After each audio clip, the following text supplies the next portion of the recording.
Շնորհակալություն ազգային ժողովի նիստը հարգարժան նախագահող, հարգելի գործընկերներ, այս ամբիոնից խոսվեց ազգային ժողովի դահլիճում իրար հետ քննարկումների ժամանակ բարեկրթության կարևորության մասին եւ դժվար է չհամաձայնվել այս մտքի հետ եւ ամբողջությամբ կիսում եմ այս միտքը եւ ուղերձը, բայց ցավոք ինչը վերաբերվում է բովանդակությանը քննարկումների, կարելի է ցավով արձանագրել, որ 9-րդ գումարման ազգային ժողովի առաջին նիստը այս առումով մեծ հույսեր մեզ չի ներշնչում։ Այսպես ազգային ժողովի նախագահին հարցեր ուղղելու հնարավորությունը օգտագործելով նորընտիր ուժեղ Հայաստան խմբակցության պատգամավորները ունենալով հնարավորություն տարատեսակ հարցեր ուղղելու տարբեր ոլորտների վերաբերյալ, որոշեցին այս հնարավորությունը մեկը մյուսի ետևից բառից բուն իմաստով մսխել, կրկնելով ըստ էության նույն միտքը տարատեսակ բառապաշարով, եւ ձեր թույլտվությամբ ես կկրկնեմ մեր հարգելի գործընկերների հարցադրումները։ Առաջին մեր պատգամավոր գործընկերը հարցնում է, ասում է. Դուք ֆելոուշիփի ժամանակ ազգությամբ թուրքերի հետ շփվել եք, թե ոչ։ Այս հարցը նա ուղղում է մի մարդու, ով այդ ընթացքում 5 ամիս շարունակ ապրել է Թուրքիայում։ Այսինքն կարելի է հարց ուղղել մեր գործընկերներին, օրինակ դուք երբ լինում եք Ռուսաստանում, օրինակ ռուսների հետ շփվում եք, թե չէ, կամ նույն տրամաբանությամբ Անգլիայում կամ որևէ այլ տեղ, ինքնին տարօրինակ հարց, համաձայնվեք, հարգելի գործընկերներ, բայց պարզվում է, որ հաջորդ պատգամավորը պետք է ըստ էության կրկներ նույն հարցը փոքրիչ այլ տրամաբանությամբ։ Ասում է, ինչպես նշեցիք, թուրքերի հետ շփվել եք, իսկ թուրքերի հետ մտերմություն արել եք, թե ոչ։ Հարգելի գործընկերներ, սա ցիտում եմ ես բառացի, հատուկ մտել նայել եմ վիդեո մատերիալը նայել եմ եւ բառացի ցիտել եմ եւ սղագրել եմ։ Հաջորդ հարցը այս տրամաբանությամբ եթե շարունակվեր, կարող էր արդեն երևի առնչվեր պարոն Ռուբինյանի եւ թուրք ազգությամբ ինչ որ X մարդկանց այլ տեսակի հարաբերություններին, բայց բարեբախտաբար երրորդ հարցադրումը հնչեց հետեւյալ կերպ։ Ասում է ամփոփելով թուրքերի հետ շփվել եք նորմալ է, այսինքն հեգնում է, երևի ենթադրաբար թուրքերի հետ շփվելը նորմալ չի, ասում է իսկ ում հետ եք շփվել կամ իսկ ում հետ որ շփվել եք, նրանք իրենց մասնագիտությամբ կամ աշխատանքի բնույթով կարող է պետական հաստատությունների հետ որևէ կապ ունեցել են, թե ոչ ձեր շփման շրջանակներում։ Ըստ էության խորամուխ չլինելով կոնկրետ բովանդակության մեջ այս հարցի, դրան անդրադարձավ պարոն Ռուբինյանը, այս պայդրությամբ ես կարծում եմ, որ այս հարցերի շարքը արդեն ավարտված է հետևյալ երկու պատճառներով։ Նախ, վերջին երկու պատգամավորների հարցերից հետո արձագանք չհնչեց, այսինքն այդ մարդիկ ըստ էության բավարարված էին պատասխանով, եւ երկրորդ, երրորդ հարցադրողը ասեց ամփոփելով, այսինքն հարցը ամփոփվեց, թվում էր թե վերջացավ, բայց ոչ, հարգելի գործընկերներ, կար չորրորդը, ով հնչեցնում է հետեւյալ հարցը, ասում է պարոն Ռուբինյան, դուք լիարժեք չպատասխանեցիք իմ գործընկերների հարցին, այնուամենայնիվ եւ փորձում է պարոն Ռուբինյանից հասկանալ, թե ինչ տեսք ունեին, ինչ արտաքին ունեին այդ մարդիկ եւ ասում է խնդրում եմ իրենց նկարագրեք։ Բնութագիրը, արտաքինի բնութագիրը նկարագրեք մեր ձեր թուրքերի, այն մարդկանց ում որ շփվում եք, ովքեր ազգությամբ թուրք են։ Եվ հարց է առաջանում, բայց եթե ձեր նախորդ երկու գործընկերները չեն արձագանքում, ենթադրվում է համարում են, որ հարցը պատասխանվել է։ Ինչու եք դուք համարում, որ այնուամենայնիվ չպատասխանեցին ձեր գործընկերներին, մինչդեռ ձեր գործընկերները իրենց փոխարեն արդեն այդ հարցի պատասխանը տվել էին։ Եվ այս առումով կրկնեմ հարգելի գործընկերներ, որ բովանդակային առումով այս քննարկումները իհարկե մեծ հույսի տեղ չեն տալիս, բայց հուսամ, որ այնուամենայնիվ այս հորետեսությունը հիմնազուրկ է։ Շարունակելով բարեկրթության թեման, հնարավոր չէ չանդրադառնալ Լևոն Քոչարյանի հարցադրումներին առայն թե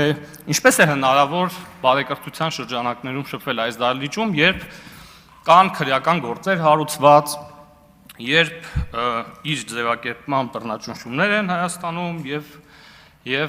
իր ձևակերպման ընտրությունները կեղծված են եւ այլն։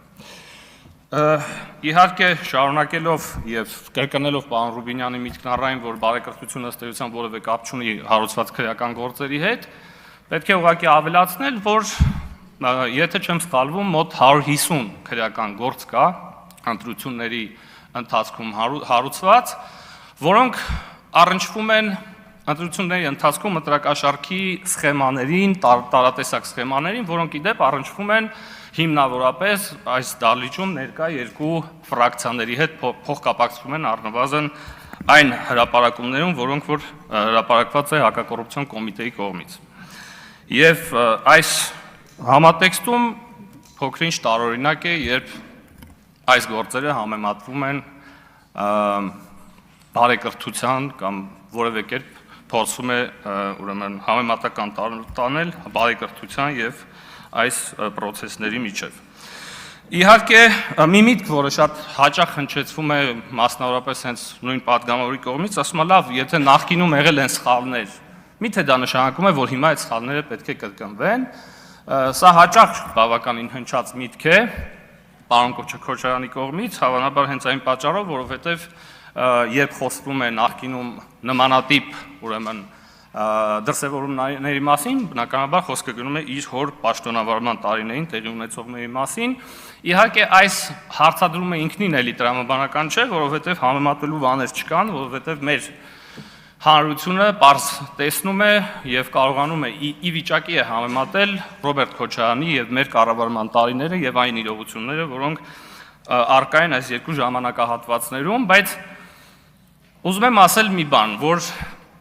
նույնիսկ եթե մեր փոխարեն լիներ էլ ավելի ռեժիմային, ուրեմն ռեժիմային համակարգ Հայաստանի Հանրապետությունում, մեր փոխարեն լիներ այլ մարդիկ, ես կարծում եմ, որ ձեր կողմից նման հարցադրումները մշտապես արժանանալու էին նույն պատասխանների եւ հետեւաբար կա երկու տարբերակ, որպեսզի դուք տարանջատվեք Ռոբերտ Քոչարյանից եւ հետեւաբար այդ ժամանակահատվածից։ Կամ այն մարդիկ, ովքեր որևէ կերպ առնչվում են Ռոբերտ Քոչարյանի հետ, պետք է ուղղակի հրաժարվեն իրենց մանդատից, եւ երկրորդը, որ ամենակարևորն է, Ռոբերտ Քոչարյանը ուղղակի պետք է չլինի ձեր քաղաքական առաջնորդը։ Եվ երրորդ, ոչ պակաս կարևոր, դուք պետք է հստակ քաղաքական գնահատական տաք Ռոբերտ Քոչարյանի տարիներին տեղի ունեցած բոլոր դրվագներին։ Եվ հետեւաբար, հարգելի գործընկերներ, ուղղակի հնարավոր չէ դրա մասին չխոսել եւ չանդրադառնալ, երբ դուք խոսում եք երևույթների մասին, որոնք արմատավորվել են ձեր քաղաքական ղեկավարի պաշտոնավարման տարիներին։ Ուժեղ Հայաստան խմբակցության պատգամավորներից պարոն Ֆարմանյանը ասում է, տեղեկատվական տերոր ա եղել, խոսում բան, թե իբր մենք տարածել ենք տեղեկատվություն, թե իբր իրենց քաղաքական ուժի կառավարությունը ստանձնելու պարագայում հայերը գնալու են Դոնբաս, մի բան, որը որևէ կերպ դուք չեք կարող ապացուցել, որովհետև որևէ հնարավոր ուրեմն հարթակում առնվազն մեր հետ առնչվող նման տեղեկատվություն չի շրջանառվել, առավել եւս խոսում եք հանրային հեռուստաընկերության մասին, նման բան ուղղակի չի եղել։ Եվ համեմատության կարգով, հա, նաեւ խոսում եք վիրավորական արտահայտությունների մասին եւ չգիտես ինչի Կալուգա քաղաքն եք հիշատակում, մի կողմից ասում եք վիրավորում եք, մի կողմից ասում եք դա վիրավորական բան չի։ Եթե վիրավորական բան չի, ինչ եք դրա մասին այդքան խոսում։ Եվ երրորդը, դուք ասում եք, որ դուք գերազանցապես խոսել եք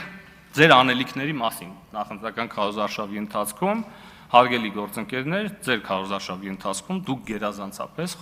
խոսել եք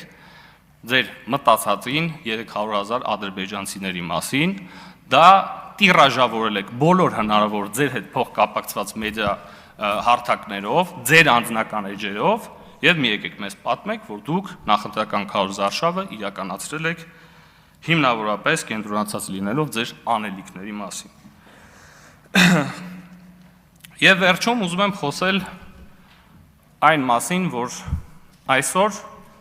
ազգային ժողովի պատգամավորի երթման տեքստի հնչեցման ժամանակ մեր գործընկերները չկանգնեցին ոտքի եւ ես ուզում եմ այս բանի քաղաքական մշակույթի տեսանկյունից ուզում եմ հասկանամ սա ինչ ուղերձ է, այսինքն մի հատ տեքստը կարդացեք, ըստ էության մի տեքստ, որը խոսում է Հայաստանի Հանրապետության շահերի պաշտպանության եւ Հայաստանի Հանրապետության բարօրության մասին։ Ու դուք ոտքի չեք կանգնում, սա ինչ ուղերձ է հանրությանը։ Սա լավ սկիզբ չի, հարգելի գործընկերներ, ես խնդրում եմ վերանայեք ձեր գործունեությունը։ Շնորհակալություն ելույթի համար, ձայնը տրվում է պատգամավոր